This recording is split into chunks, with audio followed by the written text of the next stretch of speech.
welcome back to Glam's Room. It's your girl Glamorous. If you are just joining us, thank you for tuning in, and if you are an OG, I'm so glad that you're here. I'm overdue for a wash day, so I might as well show you all my process. I noticed my ends were becoming a little too frizzy for my liking, so I definitely saw that it was time for a little touch up. Now y'all know I'm a frizz advocate and I love all types of frizz, but I tend to play in my hair a lot, especially when my ends are extra frizzy, because I just like to, you know, control it, I guess. Or I like how it feels to curl it again. So whenever it gets too bad, then I need to do something about it, or I'm just gonna be in my hair all the time, you feel me? And I'm washing my hair with a shampoo bar for the first time. I know that it said facial bar with like facial hair on the soap description, but the guy sold it to me as a shampoo bar. So like looking at that, I was like, what? Can you tell I didn't even read it when I bought it? Oh my gosh. I mean, I read the ingredients. I didn't read the title. Anyways, one thing about me, I love washing my hair so I can see my lock length with the water, girl. And it just feels so refreshing. I usually use lukewarm water on my hair, or I'll start with a little bit of heat, you know, to open up the hair follicles and just to make me feel a little bit better, because I love, you know, hot.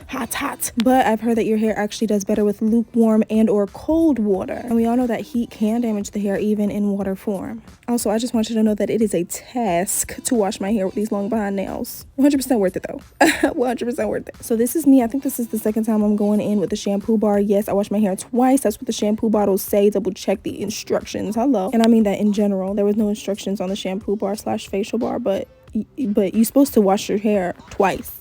FYI, if you didn't know, now you know. You're welcome. Because the first time it breaks down all of the, you know, sweat, oil, bacteria, and then the second time you're actually getting in and washing it with the ingredients in the soap bar / shampoo, whatever you're using, you feel me? Now this is a little bit controversial in the lock community, but I do condition the end of my hair, specifically for the reason that I like my ends curly. So of course I'm gonna want to make sure they're moisturized so that they're not frizzing up. Now again, I only focus on my ends. If I have a hair mask, I will actually put the hair mask on my ends instead of just a conditioner. My grandmother, who's been locked for decades, actually dilutes her conditioner to use on her hair, but she still does use conditioner. And even when she does dilute the conditioner, she's not using it every single wash. The only reason I'm using conditioner every single wash is because I'm only washing my hair, you know, every so often, and I want my hair to be curly at the ends. A pro tip that I love is to dry your hair with a 100% cotton t-shirt, or if you have a 100% cotton towel, of course. But the material of regular towels can actually cause a lot of damage and breakage because of the friction it's causing. Go on ahead and find all your 100% cotton t-shirts, put them in one drawer so that whenever you're ready for a wash day, you know exactly where to go. And of course, if you want to invest in 100% cotton towels, go check out my Amazon storefront. You know I got you. And once my locks are dry enough, not completely dried out, because we need a little bit of moisture, so when they're nice and damp, I'm going in with my castor oil. That's been my new favorite oil right now, and moisturizing a little bit goes a long way all over the scalp. And yes, I used to sell Monet. If you didn't know, now you know. And I had all these samples left over, so I was like, oh my gosh, this is the perfect opportunity, because now that I've had locks for almost 5 years, I don't have any other like thick products, hair products for curly hair. Even my mama, who's a curly girl, straightens her hair more often, so she doesn't have a lot of products like that either. So when I saw the samples in storage, I was like, oh my gosh, this is literally exactly what I needed, because I've got Rejuvabeads and Rejuvenique. Rejuvabeads is specifically for your ends and to help any split ends and to help maintain any frizz. So this was the perfect base and primer that I'm going to use for my curly ends. And then what I'm doing is taking my comb and actually combing out each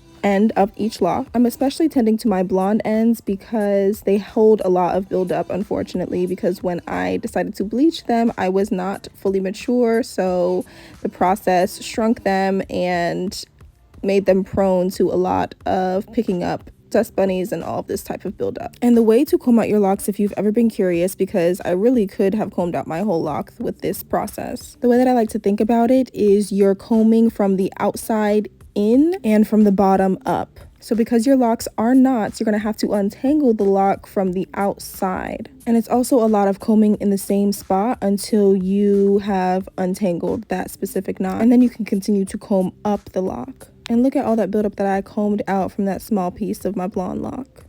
And because it's blonde hair, it's even easier to notice the buildup. That's why I like wanted to comb them out so bad. But yes, all of them are not that hard to comb out just because they are already combed out and curly. So I'm just doing a touch up of making sure they're nice and combed out, and then taking the comb to loop it into a coil. Sometimes I will use my hand, sometimes I will use the comb. I don't love to use the comb because I don't want it to be too coiled up or like too tight, and then it will start to lock. But using the comb is so much easier with my nails. And I will say, once I have a nice clean comb coil, then the rest of the month it can get as frizzy as it wants because it's got a long way to go. You feel me? Also, once I've combed out with the Rejuvabeads, I will go in with castor oil as a type of gel, quote unquote, to make that curl. I personally don't like to use gel just because that causes so much buildup no matter what type of gel you're using. If I do use the gel, it would be like an aloe vera gel, but I personally love castor oil because it is one of those thicker oils that I feel is a really good replacement for gel. Now when I say replacement, I really mean alternative. Don't use castor oil like a gel and expect it to work like a gel. It's just an alternative for my natural girlies, you feel me? A great alternative at that, because I will use castor oil for my edges to make them curl and then my ends to make them curl. And when I use them for my edges, I promise you it'll literally stay until I comb it out. Like, even when I put my bonnet on and I wake up the next morning, it's still there, period. That's why I love castor oil. Also, y'all, I wanted to make sure to document this because this is kind of a big deal for me. Looking at some of my blonde ends, I was just like, there is so much blonde left and so much buildup left. This is what I must do. And I decided to cut off the end of my lock. A moment of silence, please. Now, I love my babies. This is actually a lot of length to cut off for me. But going into the new year, having this like new energy, I want my hair to be so healthy and flourishing. And the blonde ends just remind me of, you know, my past, and the fact that I didn't really know what I was doing when I first locked my hair, or the fact that I bleached and damaged my hair and didn't realize the detriment of that. And for me personally, I noticed a huge difference between my blonde locks and my regular black locks, and could see how much damage was in the blonde locks. This is also why I recommend doing a bunch of research before you decide to dye your hair, decide to dye your locks specifically, because one, bleaching is damaging to any hair type. Depending on if you want to bleach or if you don't want to bleach, dyeing locks is harder in general, but that process of bleaching and or dyeing can thin out your locks. My blonde locks were stiff, they were dry, they were a bunch of split ends knotted into one with a bunch of buildup. And I did try to reverse that damage with products when I first dyed my hair, and that did help at the moment, but over time, it's just not what I want for my locks. And I say that to say that I probably will not be dyeing my locks anytime soon. I will say that they have those paint waxes that you can just put over your locks and it washes out. That you can find on my Amazon storefront, and I see Ty the lock guy. He's done those before, so I definitely want to try that. That sounds like something that could be in the works, but dyeing my hair, I think I'm out for the count with that one. Y'all got it.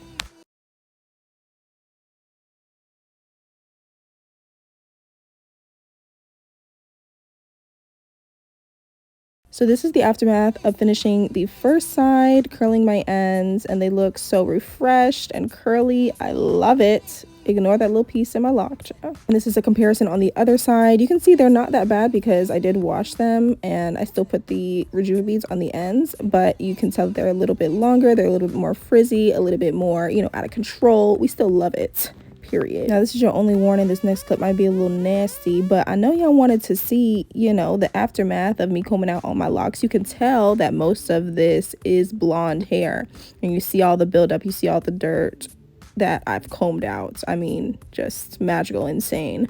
And some of these were even from the black locks. So I had an appointment I had to get to after I finished one side, so I just put my hair in little pigtails and said I would come back to it. But I came back home and it was super late, and I did not have the energy to do the whole other side because the other side is actually more locks in it than the first side, child. And I had work early in the morning, but of course I didn't want to lose my progress, so I was like, what kind of style can I do to keep these two, you know, separate? And I didn't love the pigtail look. I felt like a little girl, so we do a quick retwist, a fake retwist, where you just retwist the first, you know, maybe a couple rows, maybe not even, just whatever that people can see, period. I used to do this style all the time when I would straighten my hair, and it just came to me out of nowhere. So let me teach you how to do this quick style. Super cute. So this is like a French braid, but it's a twist. So basically you're doing a twist but adding hair as you're twisting. You can't really see what I'm doing on that side, but it's gonna become much more clear when you see me do it on the other side. But you're just doing a twist back, and every time that you're bringing a section of locks to twist, you're gonna grab some hair and twist it in. Does that make sense what I just said? It's gonna make much more sense when you see it on the other side. Also, pro tip, make a little bun at the end of your twist so it looks a little more put together and not scraggly. But again, do a little fake retwist so it looks a little bit more presentable. And yes, baby, I'm even gonna slow it down for you. So you see that I'm doing kind of like a regular 2-strand twist, not like you 2-strand twist that, you know, is coming off your head, but 2-strand twist that's connected to your head. And every time I'm bringing a section of locks down, I'm adding hair, the closest, you know, 2, 3, 4 locks that I can get to, and I'm twisting it back in. And a pro tip with this style is to make sure it's nice and tight and closest to your head as possible. You know, with locks, we try to make our styles low tension. So with that in mind, keep this as gentle as possible, but also tighten it so that it's not looking like loose between your ear and the hair. Does that make sense? I'm about to show you. So you see how here you can see a difference between the left and the right. The right was a little bit more, you know, pushed out. So I had to redo it a little bit, make it a little bit tighter. And by tighter, I mean just closer to your head. So that doesn't necessarily mean that it needs to be tighter. You feel what I'm saying? So you see how I'm even loosening it up afterwards, period. And the back doesn't look bad at all. I was worried that the back doesn't look as cute, but the back is so cute, period. Y'all know I like to curl my edges, so that's why I was doing a little touch up so that whenever I'm ready in the morning, I could just get up and go. Shoot, period. Let's go. And bada bing, bada boom, this is the aftermath when I finally had the opportunity to finish off the other side. And I just love how my ends look so refreshed. The curls are curling and the frizz is not messing it up. And it looks so perfect that I don't want to touch the ends, which is exactly the goal, because, you know, I'm one of those people that are always in their hair, always touching their ends. So now that they look perfect, I don't want to touch them. That's the whole point, period. And you see I'm not as much of a blonde girly anymore. I still have a few of my blonde ends, and they are some troopers for real, but I'm definitely on a journey of being completely natural. So this is gonna be my natural hair for a while. And one thing I've been a little self-conscious about lately is the fact that my hair is a little bit uneven. Like when I split it in the center, and one side looks a little bit longer, but you know, that's the uniqueness of locks, period. And I love my locks. I think they're cute. And I did cut a couple of more off on the other side when I was combing them out. So I've got a total of 5 babies that didn't make it. They served me very well for a good 4.5 years. And I can't wait to keep them and save them forever. Thank you so much for tuning into my lock wash day / end touch up. This was very successful. Let me know down in the comments if you want to see more content like this. If y'all are loving the lock content, you know I'm going to keep coming with it. And let me know if you have any other questions about locks or my locks specifically, and I will definitely make a video about them. Until next time, make sure that you're subscribed. Make sure you give me a like and a subscribe if you haven't already, and share with your friends and family, because we lit over here. You know what I'm saying? We go crazy. And your girl is so close to monetizing on YouTube, and I would not be here without you guys. I'm very appreciative, and I can't wait to see what this year brings. Drop down in the comments what your lock goals are for this year, and we are going to be on that journey together, point blank, period. My goal is to just be as natural as possible, even more natural than what I've been doing. Let's see if we can do it. Baby, baby, baby.